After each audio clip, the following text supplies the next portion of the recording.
Sreeleela most luckiest heroine అంటారు. తనకి already golden leg అని స్టాంప్ కూడా పడిపోయింది.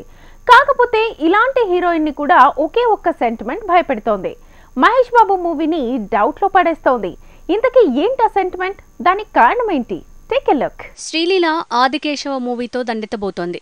యాక్షన్ రొమాంటిక్ డ్రామాతో దాడికి రెడీ అయింది. కానీ తనకి ఒక హిట్ తర్వాత ఫ్లాప్, లేదంటే ఒక ఫ్లాప్ తర్వాత హిట్ అనేది కామన్ అయింది.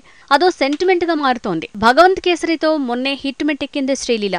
దీంతో ఇప్పుడు రాబోయే ఆదికేశవకి గడ్డు కాలమే అంటున్నారు. తన జర్నీ చూస్తే ఈ సెంటిమెంట్ నిజమే అనుకోవాల్సి వస్తోంది. శ్రీలీల ఫస్ట్ తెలుగు మూవీ పెళ్లి సందడి హిట్ కాలేదు. దానికి ముందు తను చేసిన కన్నడ సినిమా హిట్ అయింది. తెలుగు మూవీ గాడి తప్పింది. తర్వాత వచ్చిన ధమాకా హిట్ మెట్టెక్కింది. ఇలా ఒకటి తర్వాత ఒకటి రిజల్ట్ రివర్స్ రూట్ లో వస్తోంది. ధమాకా హిట్ తర్వాత శ్రీలీల చేసిన మూవీ స్కంద. బోయపాటి మేకింగ్ లో రామ్ తో జోడి కడితే సీన్ రివర్స్ అయింది.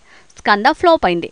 ఇలా చూస్తే ఒక హిట్ వెంటనే ఫ్లాప్ అంటూ ఇదో సెంటిమెంట్ గా మారింది. హిట్ వెంటనే ఫ్లాప్ సెంటిమెంటే నిజమైతే ఆదికేశవకి గడ్డు కాలం అనుకోక తప్పదు. తర్వాత వచ్చే ఎక్స్ట్రా హిట్ మెట్టెక్కినట్టే అంటున్నారు.